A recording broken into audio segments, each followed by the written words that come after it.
ভীষণভাবে গর্ববোধ করেছিল সৎসঙ্গে যে সমস্ত প্রশ্ন করে নিজেকে ভীষণভাবে গর্ব সে পেয়েছিল, ভেবেছিল যে আমি সৎসঙ্গকে বিশাল তীর মেরে ফেলেছি, আমার এই প্রশ্নগুলো তো কেউ বলতেই পারবে না, এই সমস্ত উত্তর কেউ দিতেই পারবে না, এমন 20টা প্রশ্ন আমি সৎসঙ্গীতে করেছি না। প্রথম কথা হচ্ছে এই 20টা প্রশ্ন যে করেছে আমি ভাবি শিওর যে সে কোনো সম্প্রদায় থেকে বিলং করে। কোন সম্প্রদায় সেটা আমি বলতে পারছি না, তার কারণ হচ্ছে কলিযুগে বলা হয়, তার কারণ হচ্ছে কলিযুগকে বলা হয় হচ্ছে অন্নগত প্রাণ। এই কলিযুগে মানুষের হচ্ছে অন্নগত প্রাণ, কলিযুগে মানুষের হচ্ছে অন্নগত প্রাণ। তার কারণ হচ্ছে এই যুগে মানুষের পয়সা রোজগার করতে করতে এমন অবস্থা হবে যে তার ধর্ম নিয়ে ঘাটাঘাটি করার, সকালে ঘুমের থেকে উঠে অনুকূল চন্দ্র ঠাকুর সম্বন্ধে আমি কয়েকটা প্রশ্ন করব, অমুক রামকৃষ্ণ ঠাকুর মাছ কেন খায়, এই সমস্ত আমি প্রশ্ন করব, এর সময় জেনারেলি কারুর থাকে না। কাজেই যাদের খেয়ে বসে প্রচুর পরিমাণে কাজ আছে সেই সমস্ত মানুষগুলো কিন্তু এই কাজগুলো করেছে। সেটা কোন সম্প্রদায় থেকে সেটা আমি I am not sure about that, কিন্তু কোনো না কোনো সম্প্রদায় থেকে যে সমস্ত মানুষদের ঘুমের থেকে উঠে কোনো রকম কাজ কারবার নেই তারাই এই সমস্ত প্রশ্নগুলো কিন্তু করেছে, এটা বোঝাই যায়। দেখুন ভাই, এখন আমি আপনাদের উদ্দেশ্যে একটা কথা বলি, সেটা হচ্ছে অশিক্ষা বা মূর্খতা এটা কিন্তু কখনোই অপরাধের নয়। কেন অপরাধের নয় বলছি, আজকে একজন মানুষের মেরিট যেরকম হতে পারে, বুদ্ধি সবার কিন্তু সমান হয় না, বুদ্ধি সবার কিন্তু সমান হয় না। কাজে সেখান থেকে দাঁড়িয়ে আমার যা মেরিট বা আর 10 জনের যা মেরিট, সেটার সঙ্গে যে সবার সমস্ত মেরিটগুলো যে একসাথে যোগাযোগ হবে তার কিন্তু সেখানে কোনো রকম কোনো যোগাযোগ নেই। মেরিট প্রত্যেকটা মানুষের আলাদা। আমি কোনোদিন স্কুলে ফার্স্ট হতে পারিনি, আমার সঙ্গে আরেকজন যে ছিল সে স্কুলে ফার্স্ট হতো, আবার এমন মানুষজন ছিল, এমন ছেলে ছিল যারা কিন্তু তারা ফেল করতো। কাজে সেখান থেকে দাঁড়িয়ে একটা অর্গানাইজেশন বা একটা সমাজে সবাই যে সেম মেরিট হবে সেটা অপরাধ নয়। যেমন একটা সমাজের সবাই আমরা চোখে দেখতে পাই না, যেমন একটা সমাজের আমরা সবাই কথা বলতে পারি না, যেমন একটা সমাজের সবাই আমাদের হাত থাকে না, পা থাকে না, ঠিক তেমনই সবার শিক্ষাগত যোগ্যতা যে সমান হবে, উইথ ডিউ রেসপেক্ট আমি কথাগুলো বলছি, সবার যে শিক্ষাগত যোগ্যতা সমান হবে তার কিন্তু কোনো গ্যারান্টি নেই। এটা কোনো অপরাধ নয়। অপরাধ তখন হয় যখন এগুলোকে আমরা লোকের মাঝে ছড়িয়ে দিই। আমি অন্ধ তাই আমি অন্য আরো 10 জনের চোখটা কেড়ে নেব, সেটা অপরাধ। আমি কথা বলতে পারি না, আমি বোবা তাই আমি কথা বলতে পারি না, তাই আমি সেই রাগটা দেখবার জন্য বা সেটা চাউর করবার জন্য আরো 10টা লোকের জিভটা কেটে নিলাম, সেটা অপরাধ। আমি হাঁটতে পারি না তাই আমি আরো এটা করবার জন্য আরো 10 জন লোকের পা কেটে দিলাম, সেটা কিন্তু অপরাধ। কাজেই আপনারা অশিক্ষিত, আপনারা মূর্খ হতে পারেন, কিন্তু সেটাকে লোকের মধ্যে চাউর করাটা কিন্তু আপনাদের অপরাধ। তা না হলে সৎসঙ্গে যে 20টা প্রশ্ন আপনারা করেছেন এবং সেটাকে যেভাবে লোকের মধ্যে ছড়িয়ে দেওয়া হয়েছে সেটা কিন্তু একটা সামাজিক অপরাধ বলে আমি মনে করছি। কাজেই সেখান থেকে দাঁড়িয়ে আমি প্রথমেই বলছি যে ভুলটা আপনারা করেছেন, এই সমস্ত প্রশ্নগুলো করে নিজেদের অশিক্ষিতটাকে, নিজেদের অজ্ঞানতাটাকে লোকের সামনে তুলে ধরেছেন। কিভাবে সেটা একটু পরেই আপনারা বুঝতে পারবেন, যখন আমি উত্তরগুলো দেব, প্রশ্নগুলো যখন ঘুরে আপনাদের দিকেই যাবে, ঠিক তখনই আপনারা বুঝতে পারবেন যে আপনারা কতটা ভুল করেছেন। কাজে এই সমস্ত গল্প করবার আগে, এই সমস্ত প্রশ্নগুলো করবার আগে, ঠিক যেমন রামকৃষ্ণ ঠাকুরকে মাছ খাওয়া নিয়ে যখন প্রশ্ন করা হয়েছিল, পুরো তীর ঘুরে যেমন আপনাদের সেই সঙ্গেতেই লেগেছিল। আমি জানি না কোন পার্টিকুলার অর্গানাইজেশন বা ধার্মিক সংগঠন এই সমস্ত প্রশ্নগুলো ছড়িয়েছে, তীর এবার ঘুরে আপনাদের দিকেই কিন্তু যাবে। কাজেই এইভাবে নিজেদেরকে অশিক্ষিত বা মূর্খ সমাজে নেক্সট টাইম প্রমাণ কখনোই করবেন না। সৎসঙ্গ সম্বন্ধে প্রশ্ন করবার আগে দুবার ভেবে তারপরে কিন্তু কথাগুলো বলবেন, আমি প্রথমেই বলে দিলাম। এবার এক এক করে আমি প্রশ্নগুলোতে আসছি। প্রথম প্রশ্ন যেটা আসছে সেটা হচ্ছে অনুকূল চক্রবর্তী একজন ঠাকুর কেন? ভারতের সংস্কৃতিতে আমি আমার প্রশ্নটা করছি, অনুকূল চক্রবর্তী একজন ঠাকুর কেন? প্রথম প্রশ্ন। সৎসঙ্গে গুরু ভাইদের আমি বলছি যে এই সমস্ত উত্তরগুলো জানি না কারা দেখছো, তারা পরবর্তীকালে আমার লাইফটা পেও বা যদি ডাউনলোড করো, এই উত্তরগুলো সহজ শ্রদ্ধার সঙ্গে লিখবে, সহজ শ্রদ্ধার সঙ্গে প্রশ্নগুলোর নিচে উত্তরগুলো লিখবে, লিখে এটাকে এমনভাবে তোমরা সোশ্যাল মিডিয়াতে ছড়িয়ে দেবে যাতে এই প্রশ্নগুলো যার মাথা থেকে বা যেখান থেকে বেরিয়েছিল উত্তর সমেত ডাইরেক্ট যেন সেখানে গিয়ে ঢুকে যায়। অনুকূল চক্রবর্তী একজন ঠাকুর কেন? আজ পর্যন্ত এই ভারতবর্ষের সংস্কৃতিতে যেটা বলে সেটা হচ্ছে যে কোনো ধার্মিক সংগঠন যখন তৈরি হয় তার যে হেড থাকে, যাকে ঘিরে সে সংগঠন আস্তে আস্তে ক্রমবর্ধমানের দিকে এগিয়ে যায়, তাকে ঠাকুর বলে অভিবাদন করা হয়। আজ পর্যন্ত এটাই রেকর্ড আছে যে ভারতের সংস্কৃতিতে যে ধার্মিক সংগঠন থাকে সেই ধার্মিক সংগঠনের প্রধান যে থাকে, যার দ্বারা সেই ধার্মিক সংগঠনকে ক্রমবর্ধমানের পথে এগিয়ে যায়, তাকে ঠাকুর বলা হয়। এটা ভারতীয় সংস্কৃতিতে আছে। সৎসঙ্গ হচ্ছে একটা ধার্মিক সম্প্রদায়, সৎসঙ্গ হচ্ছে একটা ধার্মিক অর্গানাইজেশন যার দ্বারা ধর্ম প্রচার করা হচ্ছে এবং সমাজসেবামূলক কাজ করা হচ্ছে। তাই এই সংঘের যিনি প্রতিষ্ঠাতা তাকে ঠাকুর হিসাবে বলা হয়। এখন আপনাদের কাছে দুটি পথ খোলা আছে। কি পথ খোলা আছে? ভারতের সংস্কৃতি থেকে এই শব্দটা আপনাদেরকে মুছে দিতে হবে। ভারতের সংস্কৃতি থেকে এই শব্দটা আপনাদের মুছে দিতে হবে। অরেলস কি করতে পারেন? সৎসঙ্গ ধার্মিক প্রতিষ্ঠান নয়, সেটা আপনাদেরকে প্রমাণ করতে হবে। কিভাবে প্রমাণ করবেন সেটা কিন্তু আপনাদের দায়িত্ব, সেটা কিন্তু সৎসঙ্গের কোনো দায়িত্ব নেই। দ্বিতীয়ত, অনুকূলের নাম বলার আগে শ্রী শ্রী বলা হয় কেন? এটা কি অনুকূল নিজেই চালু করেছিলেন? আই রিপিট, অনুকূলের নাম বলার আগে দুবার করে শ্রী শ্রী বলা হয় কেন? এটা কি অনুকূল নিজেই চালু করেছিলেন?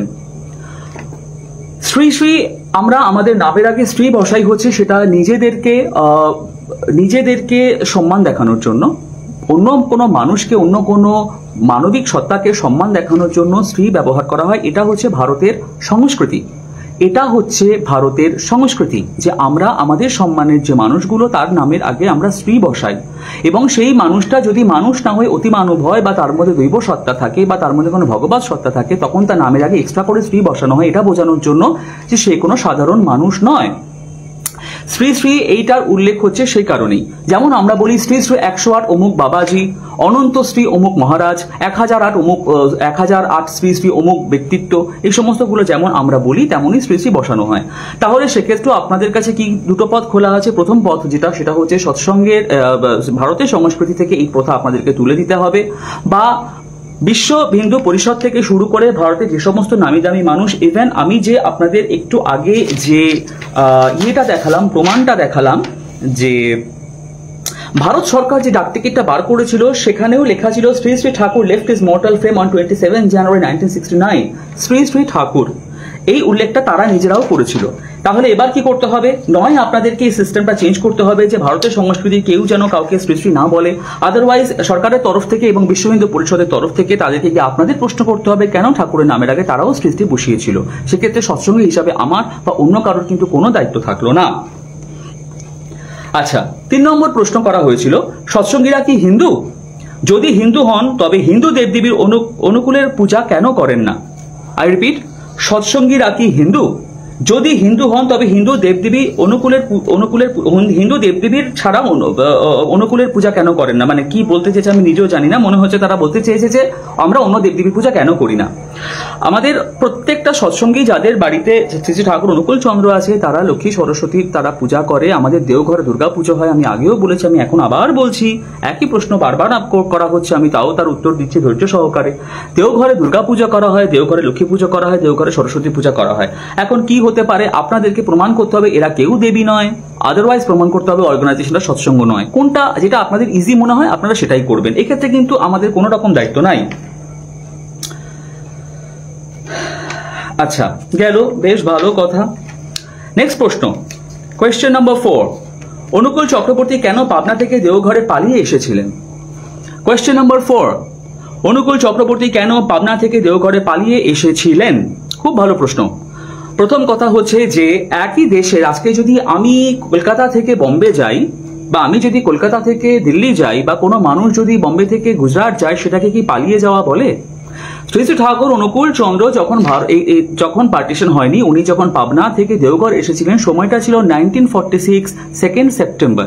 আই রিপিট, দিনটা ছিল 1946 2nd সেপ্টেম্বর। আমাদের দেশ স্বাধীন হয়েছিল 1947 15th আগস্ট।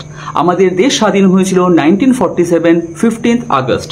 কাজেই অবিভক্ত তখন দেশের এক স্থান থেকে অন্য স্থান পরিবর্তন করাটাকে যে পালিয়ে যাওয়া বলে, সেটা কিভাবে আপনারা প্রমাণ করবেন সেটা আপনাদের দায়িত্বের মধ্যে পড়ে। তাই যদি হয় তাহলে আমি শুনেছি যে আমাদের যিনি হরিদাস ছিলেন, জবন হরিদাস, উনি জন্মেছিলেন বাংলাদেশে, উনি দেহ রেখেছিলেন পুরীতে। তাহলে কি আমরা সেটাকেও পালিয়ে আসা বলবো? কখনোই বলবো না, কারণ তখন ভারতবর্ষ একটাই ছিল। 1946 যখন হয় তখন ভারতবর্ষ একটাই ছিল। কাজেই উনি জাস্ট ওনার জন্মস্থান থেকে দেওঘরে এসেছেন, এটাকে কিন্তু কখনোই পালিয়ে আসা বলে না, কখনোই এটাকে পালিয়ে আসা বলে না।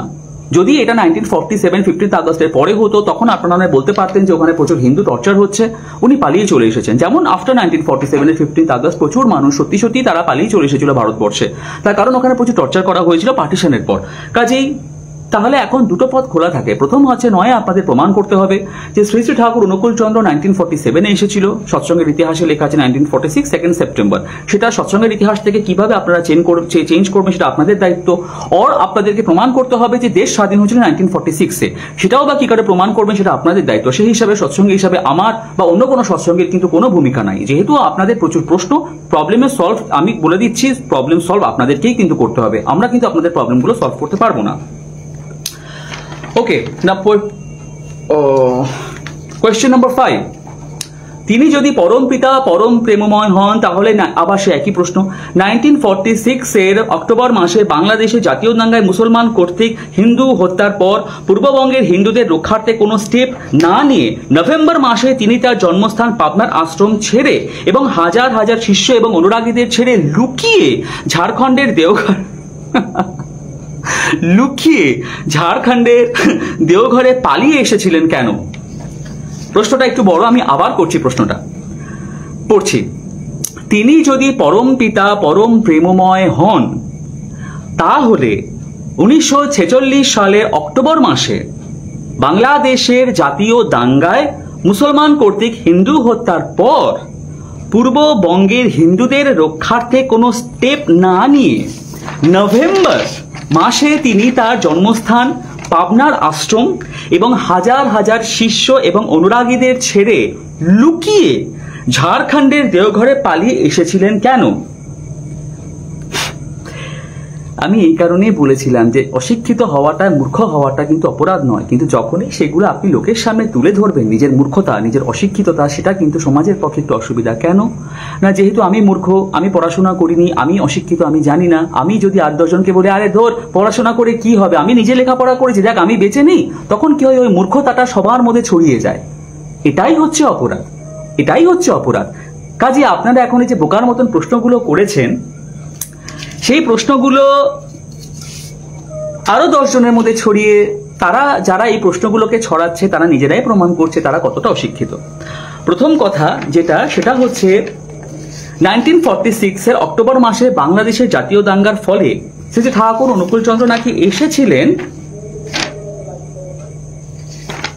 এক সেকেন্ড,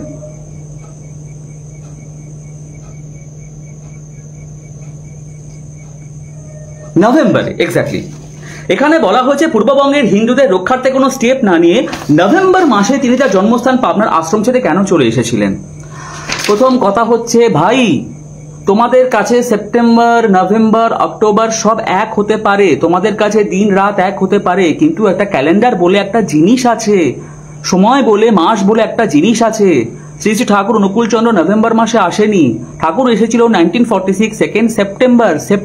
সেপ্টেম্বর, নভেম্বর নয়। তোমাদের কাছে সব হয়তো এক, কিন্তু ক্যালেন্ডার বলে তো কিছু জিনিস আছে, তথ্য বলে কিছু জিনিস আছে, একটু দেখে নাও। 1946-এর 2 সেপ্টেম্বর ঠাকুর এসেছিলেন, যে কারণে এখনো আমাদের দেওঘরে 2 সেপ্টেম্বরটাকে সাড়ম্বরে পালন করা হয় ঠাকুরের আগমনী তিথি হিসাবে। কেন না, ঠাকুর সেদিনকে প্রথম দেওঘরে এসেছিলেন। আচ্ছা, সেকেন্ড, তারপর আরেকটি প্রশ্ন, লুকিয়ে। ভাই ইউটিউবে প্রচুর ভিডিও দেখবে যেখানে দেখছে ঠাকুর, বড়মা এবং অন্যান্য বর্দা এবং অন্যান্য সৎসঙ্গীরা তারা আসছে, এটাকে ভিডিও করা হয়েছিল এবং সেই ভিডিওটা এখন ইউটিউবে এবং সমস্ত জায়গাতে খুব ছড়িয়ে গেছে। উনি যদি লুকিয়েই আসবেন তাহলে ভিডিও কেন করা হয়েছিল? তাহলে তো উনি বলতেন যে ভাই ভিডিও করো না, কেউ যেন আমাকে না দেখে। কেন এই সমস্ত বোকা বোকা প্রশ্নগুলো করে নিজেদের মূর্খ কেন প্রমাণিত করেছো? কি লাভ হয়েছে? What is the benefit at the end of the day? কি পেয়েছো তোমরা মূর্খ মতন প্রশ্নগুলো করে? এনিওয়ে, এখন কিছু করবার নেই, এখন সর্বসমক্ষে প্রমাণ করতেই হবে যে তোমরা ভাই মূর্খ, নিজেরাই প্রমাণ করছো। আচ্ছা, উনি নাকি কখনোই হিন্দু রক্ষার্থে কিছু করেননি, এটা হচ্ছে ওদের বক্তব্য। আমি কিছু প্রমাণ টানছি এক্ষেত্রে। প্রথম কথা হচ্ছে যে মহাপুরুষদের বা পুরুষোত্তম যখন এই পৃথিবীতে জন্মগ্রহণ করে, প্রত্যেককে কিছু কিছু জিনিস এই পৃথিবীতে দেখতে হয়। রাজা রামচন্দ্রকে একটা যুদ্ধ দেখতে হয়েছিল, প্রত্যেকটা পুরুষোত্তমকে একটা যুদ্ধ বিগ্রহ এই পৃথিবীতে দেখতে হয় এবং সে তাকে থামানোর চেষ্টা করে, কিন্তু সে পারে না। এটা ইতিহাস বলছে। হিস্ট্রি রিপিটস, হিস্ট্রি রিপিটস বলে একটা কথা আছে, অর্থাৎ ইতিহাসের পুনরাবৃত্তি সবসময় ঘটে। ইতিহাসের পুনরাবৃত্তি সবসময় ঘটে, যেহেতু দুনিয়াটা গোল, সময়টা চক্র আবার ঘুরে ঘুরে আসে, তাই ইতিহাস যা ঘটেছে সেগুলোই পুরোপুরি আবার নতুনভাবে ঘুরে ঘুরে আসে। ফ্যাশনও তাই, সবকিছু ঘুরে ঘুরে আসে। রাজা রামচন্দ্রকে একটা যুদ্ধ দেখতে হয়েছিল, যেটাকে আমরা বলি রাম রাবণের যুদ্ধ। সেই রাম রাবণের যুদ্ধে প্রচুর মানুষ নিহত হয়েছিল, বানর সেনা নিহত হয়েছিল, প্রচুর রাবণের ওই তরফের যারা ছিল তারা নিহত হয়েছিল। এই কারণে রাজা রামচন্দ্র বারবার চেষ্টা করেছিলেন যাতে সেই যুদ্ধটা না হয়। শ্রীলঙ্কায় যাওয়ার পরেও উনি হনুমানকে একবার দূত হিসাবে পাঠালেন, নলকে একবার দূত হিসাবে পাঠালেন রাবণকে বোঝানোর জন্য যে রাবণ তুমি কিছু না করে সীতাকে দাও, আমি চলে যাচ্ছি। এত যুদ্ধ বিগ্রহ, এত মানুষের প্রাণ যাতে না যায়। পুরুষোত্তম সবসময় এই চেষ্টাটা করেন। শ্রীকৃষ্ণ আমাদের যিনি লীলা পুরুষোত্তম, তাকেও একটি যুদ্ধ দেখতে হয়েছে যার নাম হচ্ছে কুরুক্ষেত্র যুদ্ধ। সেটা সবাই জানে, এবং এটাও সবাই জানে যে কুরুক্ষেত্র যুদ্ধ যাতে না হয় সে কারণে উনি বারংবার কৌরবদের কাছে গিয়ে উনি বোঝাতে চেষ্টা করেছিলেন যে যুদ্ধ যাতে না হয়। পিতামহ ভীষ্ম বোঝানোর চেষ্টা করেছিল, এবং আমাদের পুরুষোত্তম অর্জুনও পুরুষোত্তম শ্রীকৃষ্ণ বোঝানোর চেষ্টা করেছিল যাতে এই যুদ্ধ বিগ্রহ না হয়। কেন প্রচুর মানুষ মারা যাবে, যুদ্ধের ফল কি হতে পারে সেটা তারা জানে, কিন্তু তাদের কথা শোনা হয়নি। কৃষ্ণ বলেছিলেন, কৃষ্ণ রিকোয়েস্টকে রাখা হয়েছে, যুদ্ধ তো হয়েইছে। চৈতন্য মহাপ্রভু যখন পৃথিবীতে আসে তখন হুসেন শাহর আমল চলছে, ইতিহাস বলছে তখন হুসেন শাহর আমল চলছে। তখন মুসলমানদের আধিপত্য এতভাবে বেড়ে গেছে ভারতবর্ষে এবং বাংলায়, তখন হিন্দুরা টর্চার্ড হচ্ছে, তাদের উপর টর্চার করা হচ্ছে। চৈতন্য মহাপ্রভু তার জায়গা থেকে দাঁড়িয়ে যা প্রতিরোধ করবার চেষ্টা করেছিলেন সেটা ইতিহাস বলে, কিন্তু তার কথা শোনা হয়নি।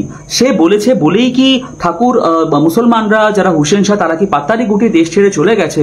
সেটা কখনোই সম্ভব হয়নি। শ্রী শ্রী ঠাকুর অনুকূল চন্দ্র যখন উনি স্বদেহে ছিলেন তখন উনাকেও একটি যুদ্ধ দেখতে হয়েছে, সেটা হচ্ছে 1947, যাকে আমরা বলি আমাদের ভারতবর্ষের স্বাধীনতার যুদ্ধ। এটা উনাকে দেখতে হয়েছে এবং উনি চেষ্টা করেছেন, তার উইথ ডকুমেন্ট সমস্ত প্রুফ আমার কাছে আছে।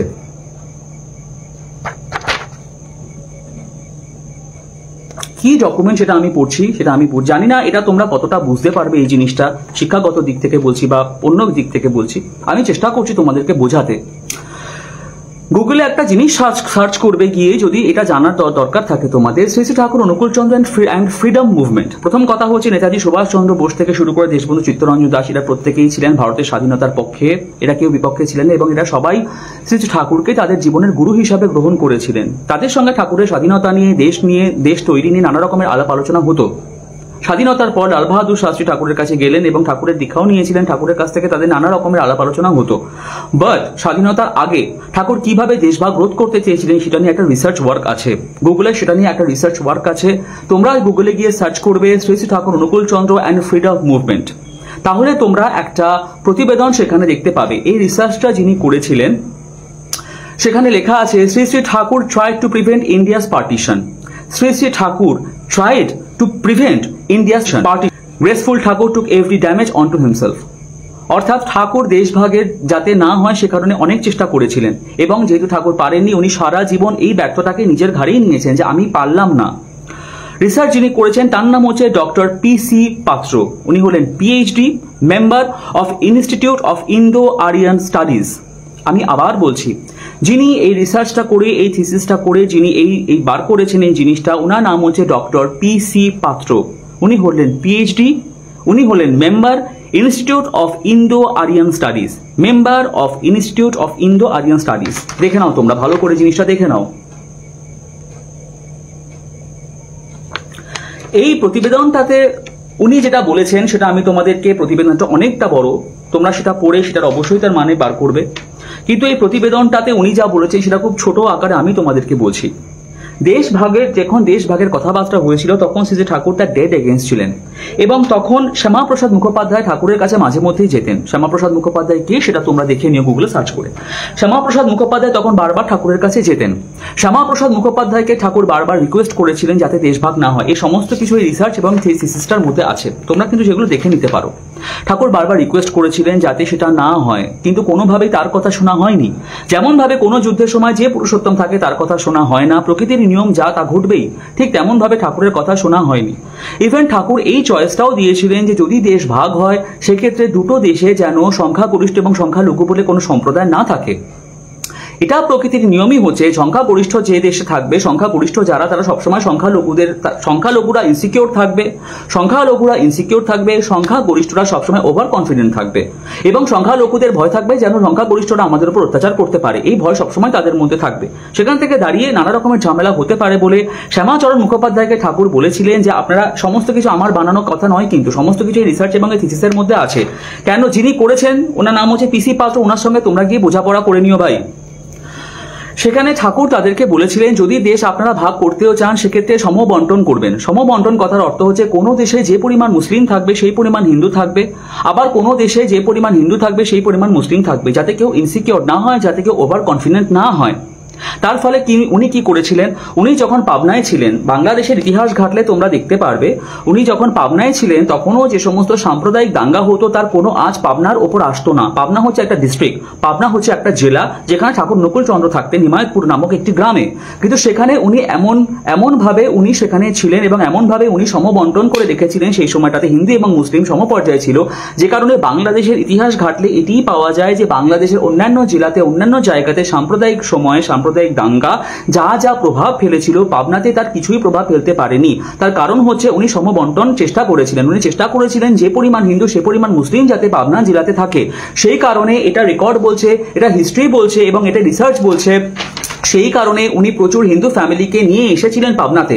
যেহেতু ওটা ওই সময় ওই জায়গাটাতে মুসলিমদের সংখ্যা বেশি ছিল, উনি তাই সেটাকে ইকুয়াল করবার চেষ্টা করেছিলেন, উনি প্রচুর হিন্দু ফ্যামিলিকে নিয়ে এসেছিলেন।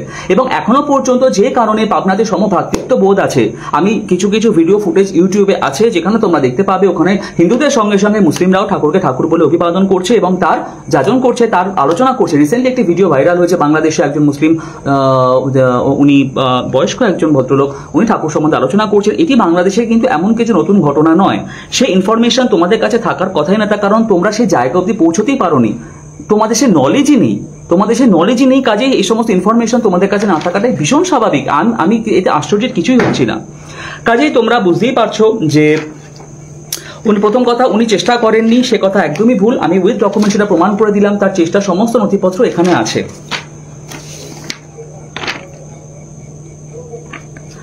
তারপরে একটি প্রশ্ন, সেটা হচ্ছে অনুকূল চক্রবর্তী মোট কয়টি বিয়ে করেছিলেন? শাস্ত্রসম্মতভাবে অনুকূল চক্রবর্তী বিয়ে করেছিলেন একটি, যেটাকে আমরা হিন্দুরা বলি শালগ্রাম শিলা, যেটাকে আমরা হিন্দুরা বলি অগ্নি সাক্ষী রেখে বিয়ে, সেটা ঠাকুর অনুকূল চক্রবর্তী করেছিলেন একটি। এক সেকেন্ড, আমি এই প্রসঙ্গে আসছি একটু পরে।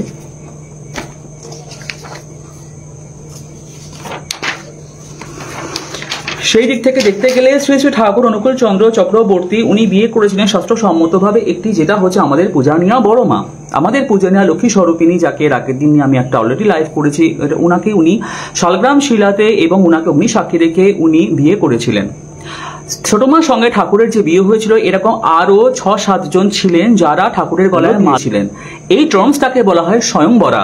স্বয়ংবরা কথার অর্থ হচ্ছে কোনো মেয়ে স্বেচ্ছায় তার পতি নির্বাচন করতে গেলে তার সঙ্গে তার শাস্ত্রসম্মত বিধিসম্মত বিয়ে না হলে জাস্ট গলায় মালা দিলে তার সঙ্গে তার বিয়ে হয়ে যায়। এই সিস্টেমটাকে বলা হয় স্বয়ংবরা, যেটা ভারতের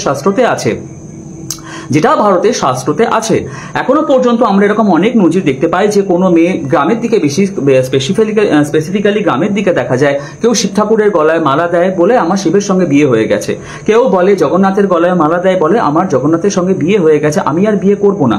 সেক্ষেত্রে তারা নিজেরা ডিসিশন নিয়েছে তারা কোন ভগবত সত্তার গলায় মালা দেবে। শ্রী ঠাকুর অনুকূল চন্দ্রের ভগবত সত্তা তারা বুঝতে পেরেছিলেন, তাই তারা নিজেরাই ঠাকুর শ্রী অনুকূল চন্দ্রের গলায় তারা নিজেরা মালা দিয়ে স্বয়ংবরা হয়েছিলেন। এটা শাস্ত্রসম্মত। শাস্ত্রে বলা হচ্ছে না চাপ্য ধর্ম কল্যাণ বহু পত্নী কতানৃণাম শ্রীনাম ধর্ম সুমহান ভর্তুঃ পূর্বস্য লঙ্ঘনে।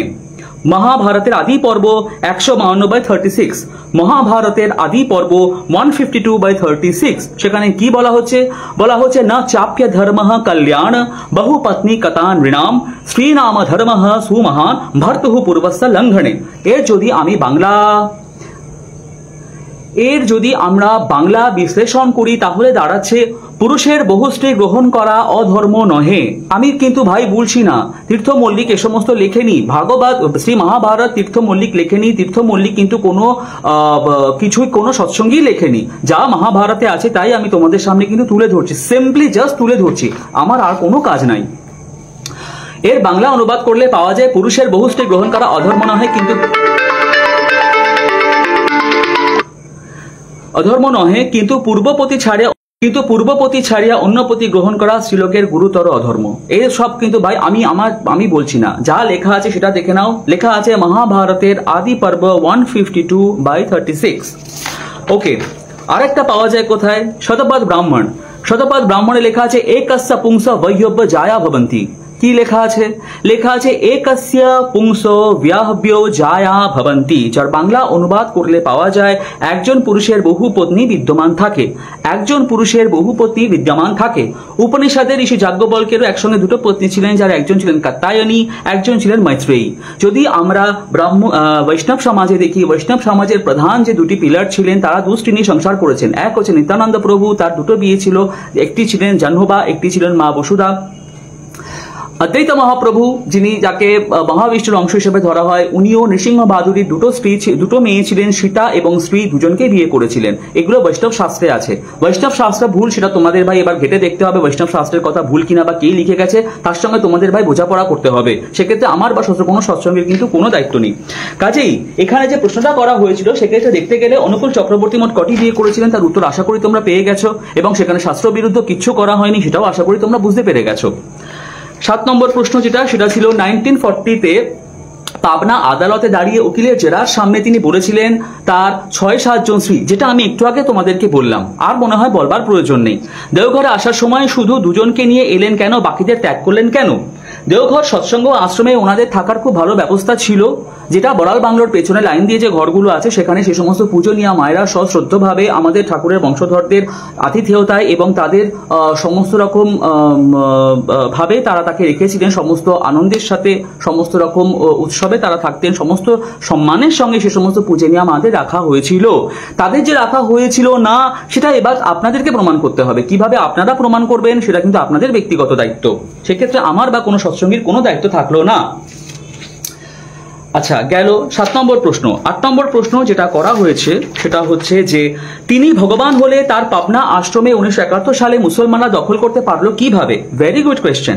আপনারা কতটা অশিক্ষিত এবং কতটা মূর্খ সেটা আপনারা নিজেরা কিভাবে নিজেদেরকে প্রমাণ করেছেন দেখুন। এক সেকেন্ড।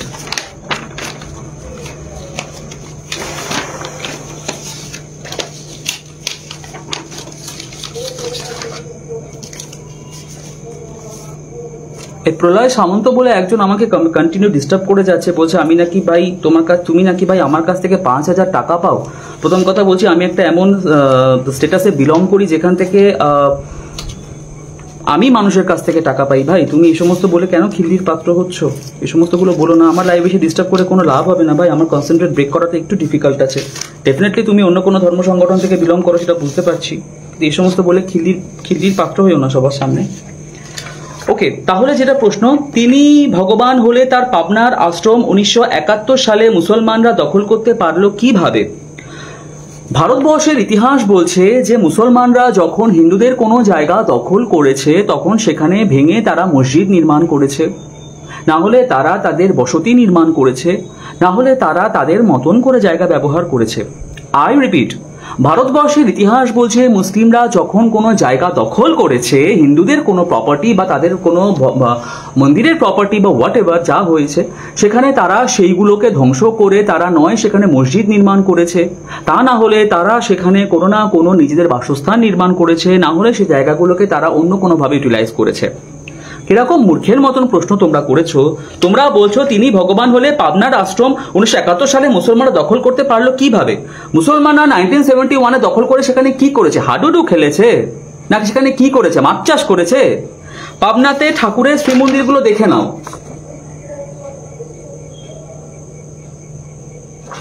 গুগলে সার্চ করলে তোমরা দেখতে পাবে পাবনায় ঠাকুরের শ্রীমন্দির, দেখে নাও।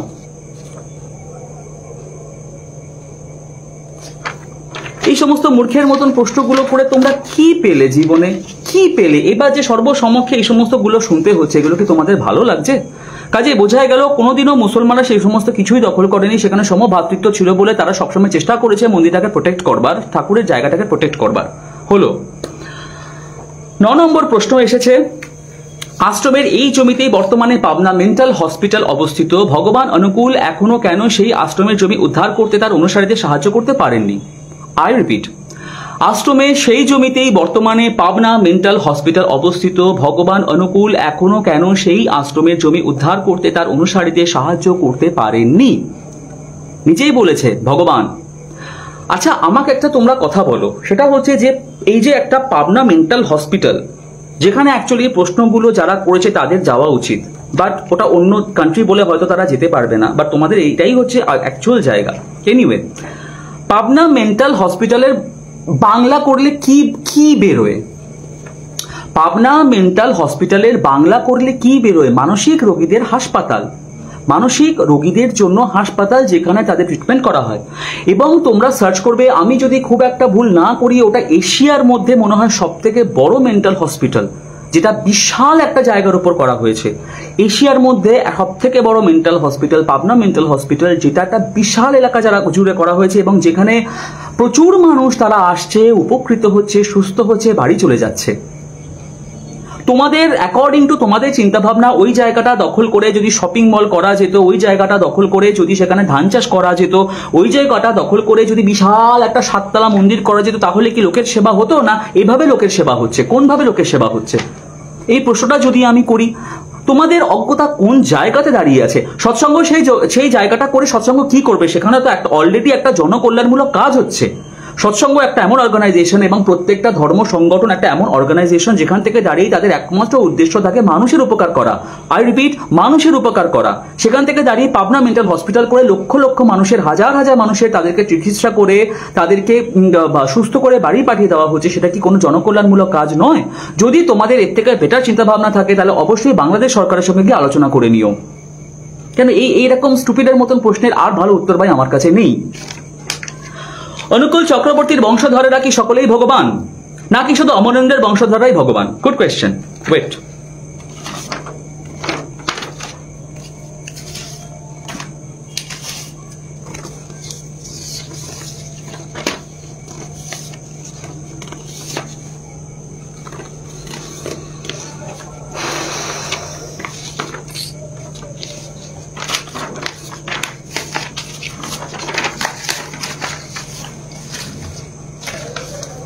প্রচুর কাগজপত্র নিয়ে বসেছি আমি, সবকিছু, যেহেতু আমি মনে করি যে উইথ এভিডেন্স সবাইকে সবকিছু দেখানো উচিত, সেক্ষেত্রে আমার একটু সেগুলো বার করতে সময় লাগছে। একটু সময় চাইছি আপনাদের কাছে, একটু ধৈর্য সহকারে থাকুন আমার সঙ্গে।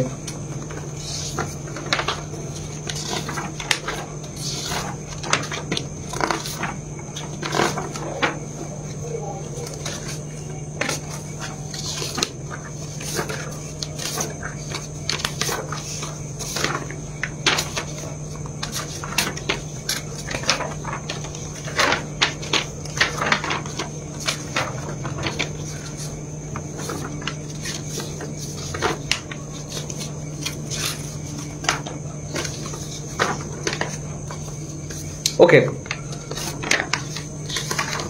আমি আমার সবার জন্য বলছি। উনি প্রশ্ন করেছিলেন, তারা প্রশ্ন করেছিল, অনুকূল চক্রবর্তীর বংশধরেরা কি সকলেই ভগবান, নাকি শুধু অমরেন্দ্রের বংশধরাই ভগবান? অমরেন্দ্র চক্রবর্তী আমাদের বর্দা, আমাদের সবার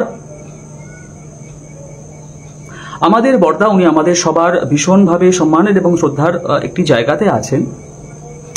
প্রথম কথা হচ্ছে যে, যেটা আমি এখন আপনাদের বলতে যাব, শ্রী ঠাকুর অনুকূল চন্দ্রের আলোচনা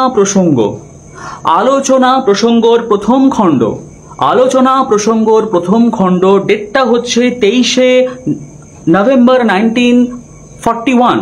আমি আবার বলছি, শ্রী শ্রী ঠাকুর অনুকূল চন্দ্রের আলোচনা প্রসঙ্গর প্রথম খণ্ড, 23শে নভেম্বর 1941। উনি কি বলেছেন? উনি বলছেন, আমি হয়তো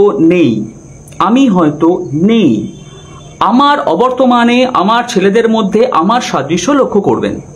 আমি আবারও বলছি, উনি বলেছেন, আমি হয়তো নেই, আমার অবর্তমানে আমার ছেলেদের মধ্যে আমার সাদৃশ্য লক্ষ্য করবেন, তাদেরকে ভালোবাসবেন আমার থেকে এসেছে বলে, কিন্তু তাদেরকে ইষ্ট বলে ভাবতে পারবেন না। কি আছে আলোচনা প্রসঙ্গে? উনি বলেছেন, আমি হয়তো নেই, আমার অবর্তমানে আমার ছেলেদের মধ্যে আমার সাদৃশ্য লক্ষ্য করবেন, তাদের ভালোবাসবেন আমার থেকে এসেছে বলে, কিন্তু তাদের ইষ্ট বলে ভাবতে পারবেন না। কাজে এখানে যে প্রশ্নটি করা হয়েছে সেটা হচ্ছে যে অনুকূল চক্রবর্তীর বংশধরেরা কি সকলেই ভগবান? প্রথম কথা হচ্ছে অনুকূল চক্রবর্তীর বংশধরেরা কেউই ভগবান নয়, কেউই ভগবান নয়। শুধু অমরেন্দ্র বংশধরেরাই ভগবান, কেউই ভগবান নয়। প্রথম কথাই হচ্ছে আপনাদের এটা বোঝারই একটা সব থেকে বড় গন্ডগোল, সেটা হচ্ছে যে শাস্ত্র বলছে কি বলছে? শাস্ত্র বলছে গুরুবৎ গুরুপুত্রেষু, গুরুবৎ গুরুপুত্রেষু। আমি লিখিনি শাস্ত্র আমি লিখিনি, শাস্ত্র কোনো সৎসঙ্গে লিখিনি। শাস্ত্রতে লেখা আছে গুরুবৎ গুরুপুত্রেষু, অর্থাৎ গুরুর পুত্রকে গুরুর মতনই তাকে সম্মান শ্রদ্ধা দিতে হয়, গুরুর পুত্রদের গুরুর মতনই সম্মান শ্রদ্ধা দিতে হয়। এটা শাস্ত্রের বক্তব্য, আমরা খালি সেটাকে প্র্যাকটিক্যাল করে সবার সামনে দেখাচ্ছি। সেখান থেকে দেখতে গেলে কিন্তু শ্রী ঠাকুর অনুকূল চক্রবর্তীর বংশধরেরা কেউই ভগবান নয়, এবং কেউ কখনো তাদেরকে ভগবান তারা নিজেদেরকে ভগবান বলে কোনোদিন প্রচার করেও নি। ইউটিউবে আমাদের বাবাইদার প্রচুর ভিডিওস আছে, সেখান থেকে দেখে এবার আপনাদের কিন্তু খুঁজে বার করতে হবে যে উনি কোন আলোচনাতে বা কোন আচরণে বুঝিয়েছেন যে আমি ভগবান, কোন আলোচনাতে কোন আচরণে উনি বুঝিয়েছেন আমি ভগবান, আমি ইষ্ট, আমার পুজো করো। এটা কোথায় আছে সেটা কিন্তু এবার আপনাদের খুঁজে বার করতে হবে। কেউ কখনোই এটা তারা বলে না, এটা আমাদের তরফ থেকে আমরা তাকে শ্রদ্ধা জ্ঞাপন করি। কিভাবে শ্রদ্ধা জ্ঞাপন করি? হয়তো আপনাদের মধ্যে আপনাদের মতো অশিক্ষিত মানুষজন তারা হয়তো ভাবে যে তাদের ছবি সব একসঙ্গে থাকে বলে আমরা সবাই তাদের প্রণাম করি বলে তারাও নিজেদেরকে ভগবান বলেছে। আপনাদের চিন্তা ভাবনার গন্ডগোল আছে। প্রথম কথা হচ্ছে ঠাকুরের ছবি রাখা হয় সেটাকে বলা হয় পরম তত্ত্ব, ঠাকুরের ছবি রাখা হয় সেটাকে বলা হয় পরম তত্ত্ব। ঠাকুরের আরেক দিকে থাকে হচ্ছে আমাদের লক্ষ্মী স্বরূপিণী বড়মা, যেটা হচ্ছে ঠাকুরের শক্তি তত্ত্ব, যেটা হচ্ছে ঠাকুরের শক্তি তত্ত্ব, এবং আরেক দিকে থাকে হচ্ছে আমাদের বরদা, যেটাকে আমরা বলি ভক্ত তত্ত্ব, কারণ বরদা ঠাকুরের সব থেকে বড় ভক্ত ছিলেন। এটা সব সঙ্গেতেই থাকে এবং শাস্ত্রেও আছে। শুধু রাম সীতার পায়ের কাছে হনুমান থাকে, রামকৃষ্ণ মা শারদার আরেক পাশে বিবেকানন্দ থাকে, এটাকে এরভাবে তত্ত্ব হিসেবে ধরা হয়। তো সৎসঙ্গের হচ্ছে ঠাকুর আছে, সৎসঙ্গে বড় মা আছে, সৎসঙ্গে বর্দা আছে, এবং সেই সঙ্গে প্রতিটা সংগঠন এবং আমাদের শাস্ত্রে আছে আমরা যাকে আচার্য হিসাবে গ্রহণ করি তাদেরও আমরা শ্রদ্ধা করি, তাদেরও ভক্তি করি। সেই হিসাবে আচার্যকে আমরা আমাদের পূজার আসনে বসাই, সেই হিসাবে আচার্যকে আমরা আমাদের পূজার আসনে বসাই। এবার আপনাদের কি করতে হবে?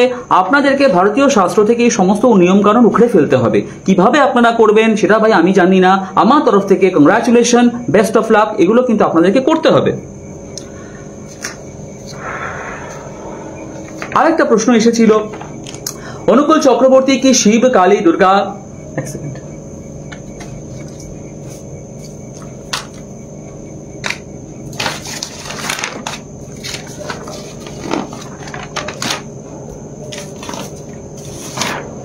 অনুকূল চক্রবর্তী কি শিব, কালী, দুর্গা সমস্ত হিন্দু দেবদেবী সৃষ্টিকর্তা? রিসেন্টলি একটি ভিডিও ভাইরাল হয়েছে, একটি ঋত্বিক এই সমস্ত বলেছেন। Very good question. এই কোয়েশ্চেনটার উত্তর আমি আগে একটা লাইভে দিয়েছি, কিন্তু আপনাদের মতন মানুষদের জন্য এই কোয়েশ্চেনের উত্তরটা আমি আবার নতুন করে দিতে চলেছি। আশা করি এবার আপনাদের বোধগম্য হয়তো হলেও হতে পারে।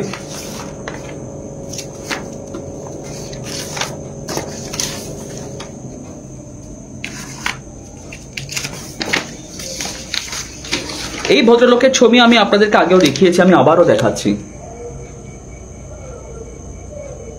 এই ভদ্রলোকের নাম হচ্ছে ধ্যানেশ নারায়ণ চক্রবর্তী। ইনি হচ্ছেন বিশ্ব হিন্দু পরিষদের সভাপতি। উনি ঠাকুরের নিয়ে একটি বন্দনা লিখেছিলেন, যেখানে লিখেছিলেন অনুকূল চন্দ্র রূপিণং পুরুষোত্তমং চ সুন্দরম কালী পাপ রাশি নাশকম শিরসা নমামি সন্তকম। অনুকূল চন্দ্র রূপিণং পুরুষোত্তম চ সুন্দরম কালী পাপ রাশি নাশকম শিরসা নমামি সন্তকম। এই ভদ্রলোক হচ্ছেন বিশ্ব হিন্দু পরিষদের, উনি হলেন সভাপতি, এবং উনার নামের আগে কি কি ডিগ্রি আছে সেগুলো আমি আগের লাইফে বলেছি, সেগুলো আমি এখন এরভাবে বলতে পারছি না কারণ সেই ডকুমেন্টস আমার কাছে এই মুহূর্তে নেই, আমার আগের লাইফেগুলোতে বলা আছে। তো সেখান থেকে দাঁড়িয়ে উনি উনার নিজের দায়িত্বে ঠাকুরকে পুরুষোত্তম হিসেবে বন্দনা করেছেন, এবং অন্যান্য বিভিন্ন জায়গা থেকে পুরুষোত্তম হিসেবে ঠাকুরকে বন্দনা করা হয়েছে। তো আমরা বলি শাস্ত্রে বলা আছে যে ভগবান যখন সাক্ষাৎ মানুষ রূপে জন্মগ্রহণ করে পৃথিবীতে, মানুষ হয়ে যখন জন্মগ্রহণ করে তখন তাকে বলা হয় পুরুষোত্তম। যেমন মর্যাদা পুরুষোত্তম ছিলেন, লীলা পুরুষোত্তম ছিলেন, প্রেম পুরুষোত্তম ছিলেন, ঠাকুরকে বলা হয় উনি হলেন যুগ পুরুষোত্তম। কাজেই যদি আমরা মনে করি যে এর মধ্যে কোনো একটি পুরুষোত্তম, যেমন শ্রীকৃষ্ণকে লীলা পুরুষোত্তম ধরা হয় এবং বলা হয় যে শ্রীকৃষ্ণ সমস্ত দেবদেবীর সৃষ্টিকর্তা ছিলেন, তাই সেক্ষেত্রে অন্যান্য পুরুষোত্তমদেরও সেই ক্ষমতা থাকে, সেই হিসাবে এটাও ধরা যেতে পারে যে সেই ঋত্বিক যে খুব একটা ভুল বলে গেছে তা নয়। তাহলে নয় আপনাদের প্রমাণ করতে হবে যে শ্রীকৃষ্ণ এজ লীলা পুরুষোত্তম কোনো দেবদেবীর সৃষ্টি করে নাই, আদারওয়াইজ আপনাকে এবার ভারত সেবা বিশ্ব হিন্দু পরিষদে গিয়ে ওনাদের সাথে কথা বলতে হবে যে কেন শ্রী ঠাকুর অনুকূল চন্দ্রকে পুরুষোত্তম বলে ওনারা বন্দনা করেছেন। সেক্ষেত্রে আমার বা কোনো সৎসঙ্গের কিন্তু কোনো রকম দায়িত্ব থাকলো না।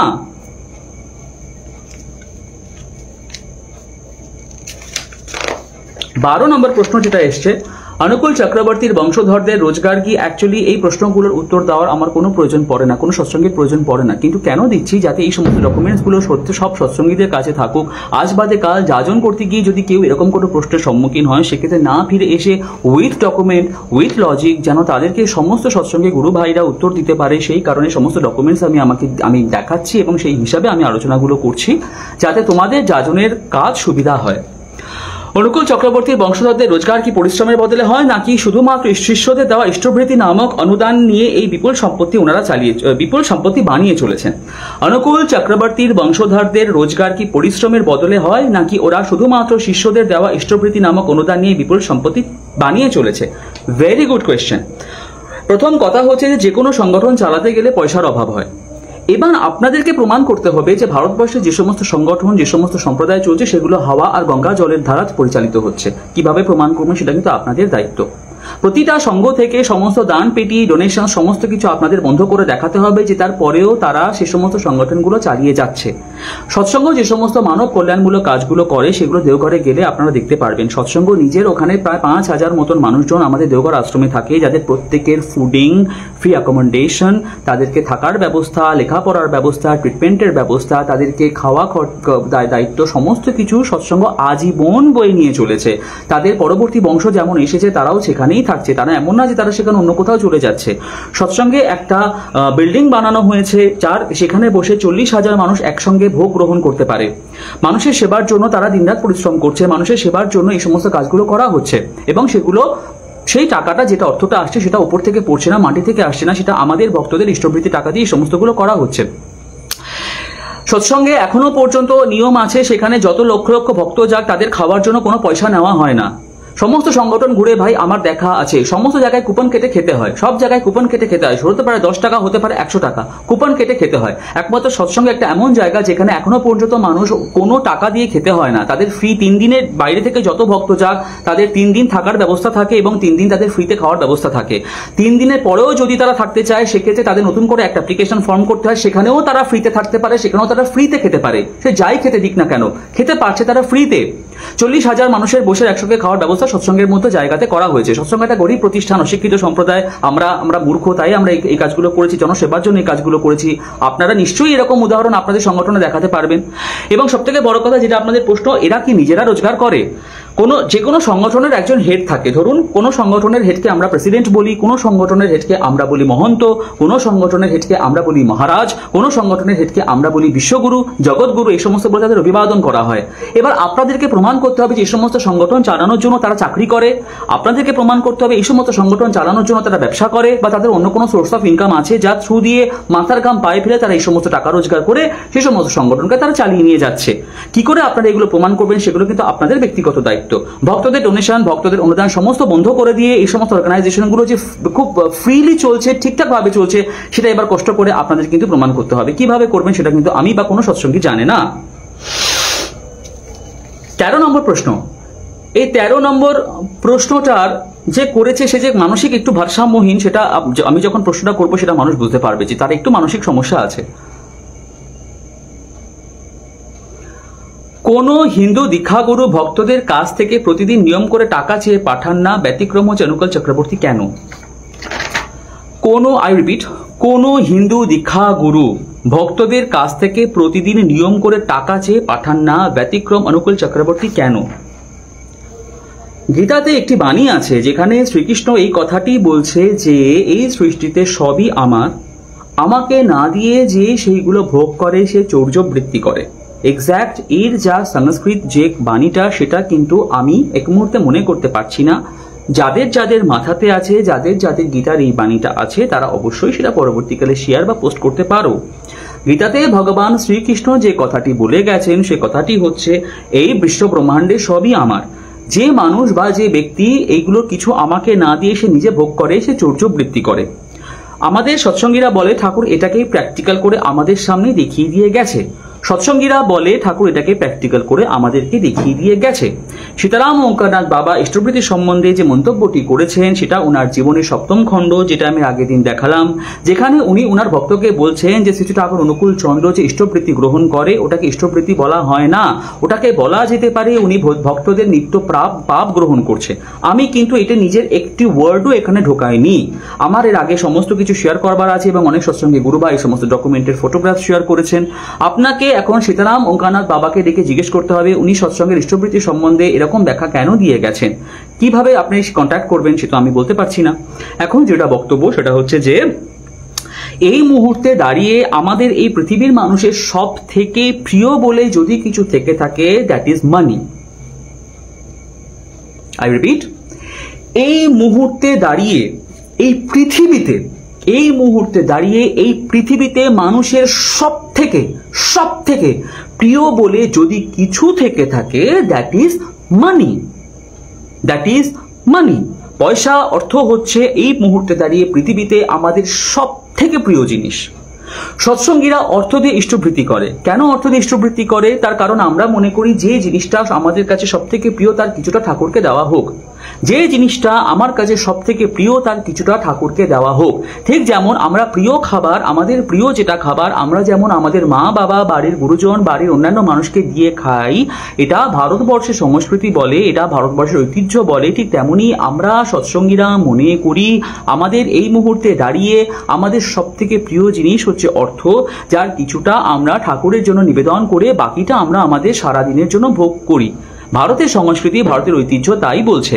ঠাকুরের একটি বাণী আছে যেখানে ঠাকুর বলেছেন ইষ্টভৃতি ইষ্টকেই দিস অর্থ নেন না ইষ্ট, ফুল জল আর বেল পাতাতেও শিব হন তুষ্ট। আমি আবারও বলছি, ইষ্টভৃতি ইষ্টকেই দিস অর্থ নেন না ইষ্ট, ফুল জল আর বেল পাতাতেও শিব হন তুষ্ট। ঠাকুরের একটি বাণী আছে, অর্থাৎ এই বিশ্ব ব্রহ্মাণ্ডের যা কিছু তার যে কোনো একটি সেটা ঠাকুরকে যা আমার কাছে প্রিয় তা সকালে ঘুমের থেকে উঠে ঠাকুরকে অর্পণ করে তারপর আমি সেটা ভোগ করব। ঠিক যেমন ভারতে ভালো কোনো খাবার আমরা আমাদের মা বাবাকে দিয়ে তারপর গ্রহণ করি। এই বিষয়ে আরেকটি গল্প আপনাদেরকে বলি। ঠাকুরের সময়, ঠাকুর যখন দেওঘরে ছিলেন, ঠাকুরের সময় নাকি ঠাকুর তখন পাবনা ছিলেন, এক্স্যাক্টলি আমি জানি না। এই গল্পটা সৎসঙ্গে বহুল প্রচলিত, এই গল্পটি সৎসঙ্গে অনেকেই জানে, তবু আমি আরেকটু বলছি যারা জানে না তাদের জ্ঞাতার্থে। সৎসঙ্গে একজন ভক্ত ছিলেন যিনি ঠাকুরকে এসে বলেছিলেন, ঠাকুর আমার কাছে ইষ্টবৃত্তি করার মতন কিছু নেই, আমি দিনান্তে দিন খাই, আমি সেরকমভাবে রোজ খেতেও পারি না। আপনি বলে গেছেন ইষ্টবৃত্তি করবার কথা, আমি কি দিয়ে আপনার ইষ্টবৃত্তি করব? ঠাকুর আমার নিজেরই জীবন চলে না, আমার নিজেরই রোজ পেট চলে না, আমি কি দিয়ে ইষ্টবৃত্তি করব? ঠাকুর তখন সেই ভদ্রলোককে বলেছিলেন, আচ্ছা তুই কি ইষ্টবৃত্তি করবি? আমি বলছি, প্রতিদিন দেখবি সৎসঙ্গে রান্না হয়ে গেলে আনন্দবাজারের বাইরে অনেকটা ছাই পড়ে থাকে। আনন্দবাজারের বাইরে রান্নার পর প্রচুর কয়লা, ঘুঁটে, এই সমস্ত যা ছাই সে সমস্তগুলো পড়ে থাকে। তুই অনেকটা ছাই বাড়ি নিয়ে যাবি, তুই রোজ সকালবেলা ঘুমের থেকে উঠে ছাই দিয়ে ইষ্টবৃত্তি করবি,